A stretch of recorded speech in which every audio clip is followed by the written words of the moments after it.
สบายดี ในมื้อนี้พวกเราจะมานำเสนอเกี่ยวกับจับลมหรือเป็นลมนิยามคำว่าจับลมหรือเป็นลมแม่นการหมดสติที่เกิดขึ้นในทันทีทันใดย้อนการหยุดทำงานของหัวใจระยะหนึ่งและเฮ็ดให้เส้นเลือดบ่สามารถไปเลี้ยงทุกภาคส่วนของสมองได้สาเหตุ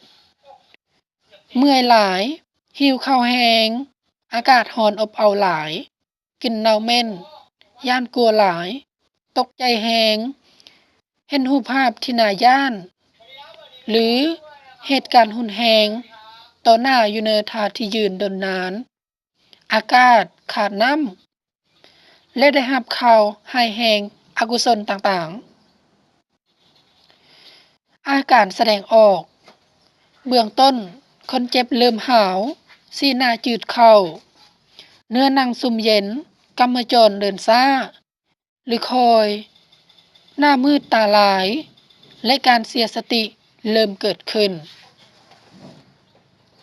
การปิ่นปัวและป้องกัน ถ้าเราเห็นคนเจ็บผู้ใดผู้หนึ่งหรือตัวเราเอง มีอาการคือจะเป็นลมนั้นเรานอนมูบหน้าลง นอนคว่ำหน้า หรือว่านั่งย่องย่อ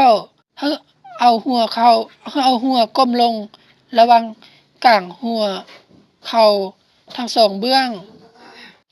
2. เอาคนเจ็บนอนอยู่ในร่ม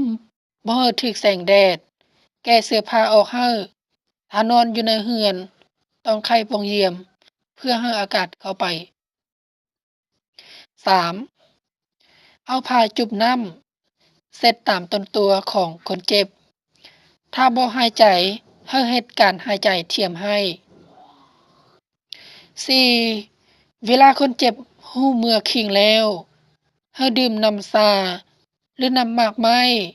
ให้ดื่มเทื่อละน้อยหลายๆเทื่อ วิธีการปิ่นปัว